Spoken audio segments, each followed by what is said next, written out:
I went to a party last night and my ex was there.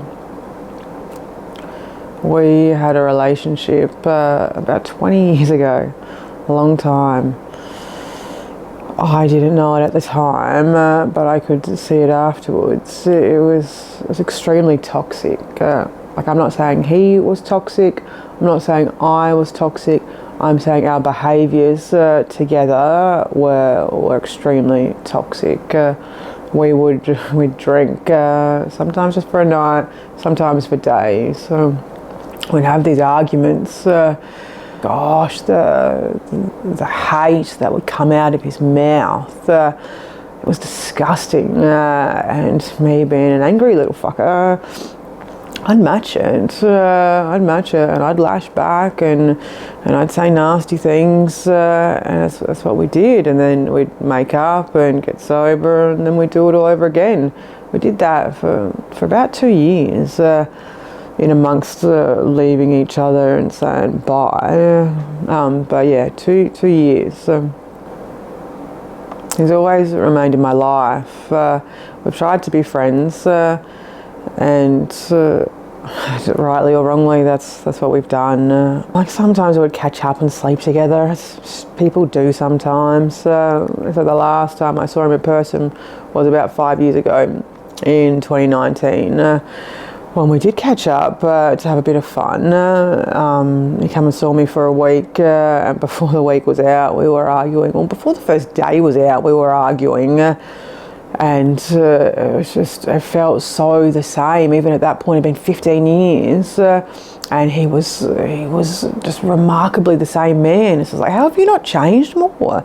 How haven't you found more kindness? Haven't you found more calmness? And it's just like, if we've got an issue, let's say what our issue is, and let's listen to the other person too. Yeah, we don't just get to talk; we have to listen. And he wouldn't listen to me. Yeah, he had this day, we'd been drinking all day. I caught up with him after work and he was just legless. It was just like, oh, what am I even doing here? You're a fucking mess, man. And then what he did is he's drinking his drink, and he's like, he did this, and he lifted his empty bottle up after he finished it. I finished it, and then did these ones, like threatening to whack me with the beer bottle. I was in disbelief. It had been many years since a man had threatened me with violence, and it's just like, what's he doing? Who does he think he is? He doesn't get to do this. So yeah, we sat there for a bit, and I told him, I shared my thoughts and my feelings, and he downplayed it. He tried to gaslight me, say it's not a big deal, and that was only in the moments that he remembered it, because he was so drunk that he'd forgotten that he did it within 5 minutes. And even then he was just downplaying it and saying I didn't do anything, and it's just like, whatever, mate, whatever. So we yelled a bit, or argued, raised voices, we argued, and I left. I just told him to go fuck himself. I'm not going anywhere with you. So I left. And I was driving back home, because I caught up with him at his hotel, and I was driving back home, and I was just so upset. I was triggered. He triggered all that violence that had occurred between us way back when, and it's like, wasn't heaps of violence as far as some stuff goes, but like, no amount of violence is acceptable. None.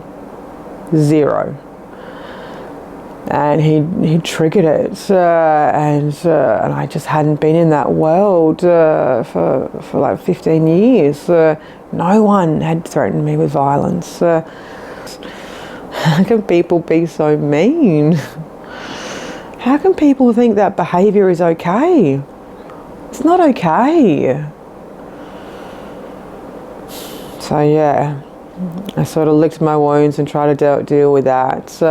I spoke to him, the guy, a couple days later, and again he didn't remember, and he sort of apologised, but he didn't. He's just like, oh, I'm sorry if I'm sorry about that. It's like he didn't apologise with any authenticity, with any depth, and not that an apology would have made it better, but it just would have helped to show a little bit of remorse.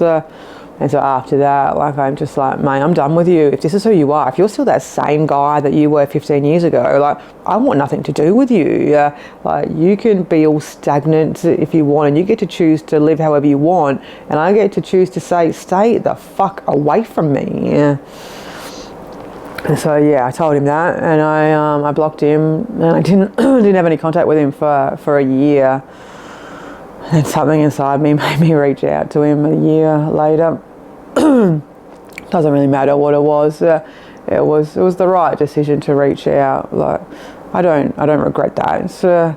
It's like he's living in this world of glowing red embers. That's what's happening on his inside. And when anybody else comes near him, he's like, here, this is what I've got to give you. Here, have a glowing red ember. It's going to burn you and it's going to hurt. And here, this is all I've got to offer you because this is what I live in. Here, do you want to be near me?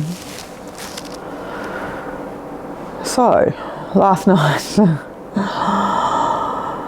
I felt those glowing red embers. We didn't talk much, and by the time there was a lot of people at the party, by the time we did have a chance to talk, he was drunk. I was sober because I barely drink. And he was just being an ass, here, have this. And within, I don't know, 5 minutes, he's saying to me, just stop, me having an opinion, trying to silence me. It's just like, no mate, I won't stop. You don't get to tell me what I can and can't say. And that was quickly preceded with, I feel like slapping you. I feel like slapping you. Nah mate, just nah. So yeah, I told him that wasn't okay. I told him he threatened me with violence the last time I saw him too, 5 years ago.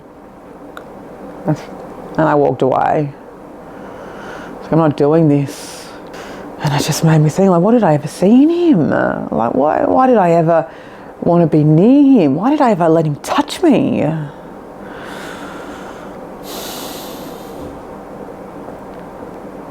I hope he finds his way. Life can be so much kinder.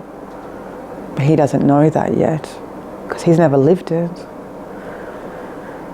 He's never opened his heart. He's never learned the meaning of love. He has no peace.